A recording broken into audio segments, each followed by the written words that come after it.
बिस्मिल्लाहिर्रहमानिर्रहीम अस्सलामु अलैकुम वरहमतुल्लाहि वबरकातुहू। लाखों करोड़ों दुरूद सलाम आका सल्लल्लाहु अलैहि वसल्लम की ज़ात अक़दस पर और आपकी आल पर। My name is Mohammad Rehan Khan and you are watching my YouTube channel.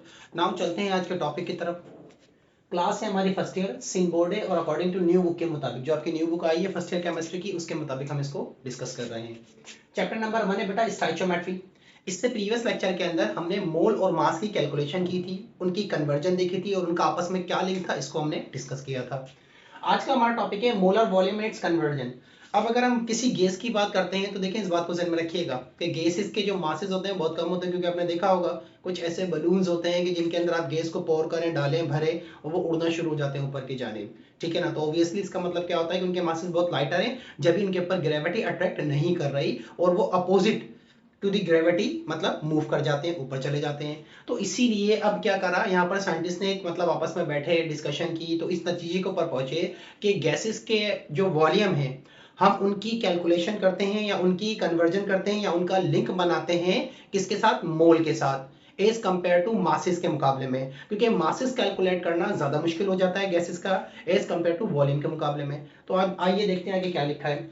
तो हमारा टॉपिक है molar volume and it's conversion, inter conversion या कन्वर्जन। ठीक है। अब किसके अंदर, मोल की वॉल्यूम के अंदर और वॉल्यूम की मोल के अंदर हम इसको कन्वर्ट कर सकते हैं। ठीक है। तो by definition the volume of one mole, किसी भी गैस के एक मोल का वॉल्यूम, बेटा मोल इससे पहले हम काफी डिटेल में पढ़ चुके हैं प्रीवियस वीडियो के अंदर ना। The volume of one mole of a gas at standard temperature. अब स्टैंडर्ड टेम्परेचर क्या होता है आपके पास, 273 डिग्री केल्विन। इस बात को ध्यान में रखिएगा। 273 डिग्री केल्विन जो होता है आपके पास स्टैंडर्ड टेम्परेचर होता है। एंड प्रेशर, और स्टैंडर्ड प्रेशर क्या होता है, 1 atm। इस बात को ध्यान में रखिएगा कि अल्लाह तबारक व तआला ने हमें एक हैवी ब्लैंकेट के अंदर पैदा फरमाया है। हमारे ऊपर अगर आप देखें एनवायरनमेंट के अंदर, एटमॉस्फेयर के अंदर हमारे पास गैसेस का प्रेशर होता है, जो कि नॉर्मल सी लेवल के ऊपर हमारे पास 1 atm होता है। तो यहाँ पर यही बता रहा है, स्टैंडर्ड कंडीशन के अंदर आपको बता रहा है कि जब हमारे पास टेम्परेचर 273 डिग्री केल्विन हो, ठीक है, और प्रेशर हमारे पास 1 atm हो, तो उसको हम कहते हैं इस कार्ड मोलर वॉल्यूम। तो वो उस गैस का क्या हो जाएगा, मोलर वॉल्यूम हो जाएगा। आगे की पॉइंट में लिखा है molar molar volume of all ideal gases at STP. जितनी भी आइडियल गैसेस हैं, ठीक है, उनका मोलर वॉल्यूम जो होता है बेटा एसटीपी के ऊपर ये फिक्स्ड होता है। और कितना होता है, दैट इज 22.4 डीएम क्यूब। ठीक है बेटा। अब ये डीएम क्यूब जो होता है, इस बात को ध्यान में रखिएगा कि इसके मल्टीपल यूनिट्स होते हैं। क्या होते हैं आगे चलकर हम डिस्कस करेंगे। And determine by dividing molar mass with its density. अब आप मोलर वॉल्यूम को कैसे बता बेटा फाइंड आउट कर सकते हैं कि आप मोलर मास को उसकी डेंसिटी से क्या करें, डिवाइड कर दें। ठीक है, तो आपको जो मिलेगा वो मोलर वॉल्यूम मिल जाएगा। It is easier to measure, जो भी आपको पहले बात बताई, ये आसान होता है मेजर करना, the molar volume of a gas instead of its mass which is very little, hence we need to know the volume of gas at STP. तो लिहाजा में गैसेस के हवाले से क्या होता है, वॉल्यूम को मेजर करना ज्यादा आसान होता है उसके मासेस के हवाले से। तो इसीलिए हम क्या करते हैं, उसके वॉल्यूम की रिलेशनशिप बना देते हैं किसके साथ, मोल्स के साथ। किसके ऊपर बनाते हैं बेटा, STP, standard temperature and pressure. अब एक लॉ एवोगाड्रो ने दिया। ठीक है, क्या दिया उसने, लिखा है गया अकॉर्डिंग टू एवोगाड्रोस लॉ, ये गैसेस से रिलेटेड लॉ है बेटा।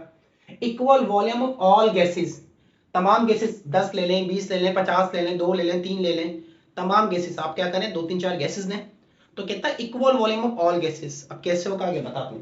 Equal volume of all gases at same temperature, जब उनका टेम्परेचर क्या हो, सेम हो, सेम से मेरा 273 केल्विन हो, स्टैंडर्ड कंडीशन हो। एंड प्रेशर, प्रेशर भी वही हो, 1 atm हो। ठीक है बेटा। तो जब इसी कंडीशन आ जाए कि इक्वल वॉल्यूम है तमाम गैसेस का सेम टेम्परेचर और प्रेशर के ऊपर, तो आगे लिख रहा है contain equal number of moles, तो उनके नंबर ऑफ मोल्स भी क्या होंगे, इक्वल होंगे। यहाँ पर देखिएगा एग्जांपल के अंदर, एग्जांपल हमने लिए एसटीपी के ऊपर, स्टैंडर्ड टेम्परेचर एंड प्रेशर के ऊपर। पहले बॉक्स के अंदर बेटा हमने लिया हाइड्रोजन गैस, हाइड्रोजन का जो मास है हमारे पास वो कितना है, 2 ग्राम है, ये 2 ग्राम पर मोल है। दूसरी केस हमने ली मीथेन, मीथेन का मास जो बेटा वो हमारे पास 16 ग्राम है। और तीसरी केस हमने ली ऑक्सीजन, जिसका मास है 32 ग्राम। तो आपके पास हाइड्रोजन का मास 2 ग्राम, मीथेन का मास 16 ग्राम और ऑक्सीजन का मास 32 ग्राम से। अब यहाँ पर इस बात को ध्यान में रखिएगा, जब हम एसटीपी की बात करेंगे तो प्रेशर हमारे पास 1 atm होगा और टेम्परेचर हमारे पास 273 होगा।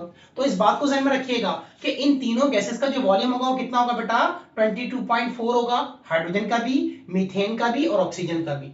ठीक है। अब यहाँ पर हम यूनिट्स की बात करते हैं कि किस तरीके से हम इसको एक्सप्लेन कर सकते हैं। तो इस बात को ध्यान में रखिएगा कि हमारे पास जो यूनिट होता है 1 लीटर, 1 लीटर और 1 डेसीमीटर, डेसीमीटर क्यूब या क्यूबिक डेसीमीटर इक्वल होता है हमेशा। इसी तरीके से आप 1 लीटर को 1000 मिलीलीटर के इक्वल भी ले सकते हैं बेटा। इसी तरीके से बेटा 1 लीटर को 1000 क्यूबिक सेंटीमीटर के इक्वल भी ले सकते हैं। इसका मतलब ये हुआ कि 1 लीटर और 1 क्यूबिक डेसीमीटर बराबर हैं। तो ये दोनों यूनिट आपके पास, ये भी कह सकते हैं आप कि 1 डेसीमीटर क्यूब ये भी बराबर आ जाएगा 1000 मिलीलीटर के बराबर में, और 1 डेसीमीटर क्यूब भी यही बेटा 1000 क्यूबिक सेंटीमीटर के भी बराबर आ जाएगा। इस बात को ध्यान में रख लीजिएगा। तो ये यूनिट से इसको हम इंटर कन्वर्ट कर सकते हैं। कहीं पर हमें ज्यादा वॉल्यूम चाहिए होता है, कहीं पर हमें कम वॉल्यूम चाहिए होता है, तो उस हिसाब से हम इसको मतलब एडजस्ट करते हैं। आगे एक फार्मूला लिखा हुआ है, this one inter conversion of mole and molar volume. इस फार्मूले के मुताबिक आप मोल को वॉल्यूम में और वॉल्यूम को मोल में कन्वर्ट कर सकते हैं, या उसके मतलब कैलकुलेशन कर सकते हैं। तो नंबर ऑफ मोल्स निकालने का फार्मूला है in terms of molar volume. Volume of gas at STP, जो वॉल्यूम आपको गिवन दिया जाए गैस का बेटा, एसटीपी के ऊपर जो भी गिवन देगा, वो 2 दे रहा है, 3 दे रहा है, 4 दे रहा है, 5 दे रहा है, 0.5 दे रहा है, 2.5 दे रहा है, 100 दे रहा है, 200 दे रहा है, और मोलर वॉल्यूम। लेकिन ये जो मोलर वॉल्यूम होगा ये आपके पास कांस्टेंट होगा, that will be 22.4 DM cube. तो यहां तक आपको बात समझ में आई। नाउ अब हम डिस्कस करते हैं इससे रिलेटेड कुछ न्यूमेरिकल्स। सो नाउ बेटा हम चलते हैं यहाँ पर मोलर वॉल्यूम की एग्जांपल की तरफ। तो आपकी एग्जांपल नंबर 1.6 है अकॉर्डिंग टू आपकी न्यू बुक के मुताबिक। What volume of O2, oxygen gas का वॉल्यूम कितना होगा ऑक्यूपाइड करेगी जब उसके नंबर ऑफ मोल्स कितने हो बेटा 1.5 एट STP। इस बात को ध्यान में रखिएगा। तो सबसे पहले हम क्या करते हैं, इसका डेटा बनाते हैं। तो हमें गिवन नंबर ऑफ मोल्स जो दिए बेटा, गिवन नंबर ऑफ मोल्स जो दिए हमें ऑफ O2, वो कितने दिए इसने 1.5। आगे लिख दीजिएगा मोल्स। ठीक है। एसटीपी के ऊपर किसी भी गैस का वॉल्यूम आपको पता है, एसटीपी के ऊपर किसी भी गैस का जो मोलर वॉल्यूम होता है जो कि कांस्टेंट होता है, वो कितना होता है हमारे पास 22.4 डीएम क्यूब। ठीक है। और कह रहा है वॉल्यूम एट एसटीपी। ठीक है। ये जो ऊपर वाला वॉल्यूम है, वॉल्यूम ऑफ गैस जो ऑक्यूपाइड करेगी वो आपने मालूम करना है। तो वॉल्यूम ऑक्यूपाइड ऑफ O2 ये आपने मालूम करना है। कितने के ऊपर मालूम करना है 1.5 के ऊपर। देखिए अब ये कहा जाएगा कि सर एसटीपी के ऊपर वॉल्यूम तो गिवन है, लेकिन इस बात को ध्यान में रखें, ये जो वॉल्यूम गिवन है बेटा ये 1 मोल का है। कितने मोल का है 1 मोल का है। लिख देता हूं यहाँ पर 1 मोल ऑफ गैस। ये 1 मोल की बात कर रहा है। एसटीपी के ऊपर 1 मोल कांस्टेंट होता है, लेकिन हमें कितने पे मालूम करना है 1.5 के ऊपर। तो इस बात को ध्यान में रख लीजिएगा। सॉल्यूशन लिखिएगा। सॉल्यूशन लिखने के बाद ये फार्मूला पहले से लिखा हुआ है मैंने, नंबर ऑफ मोल्स बराबर होते हैं volume of gas at STP, ठीक है, डिवाइडेड बाय मोलर वॉल्यूम।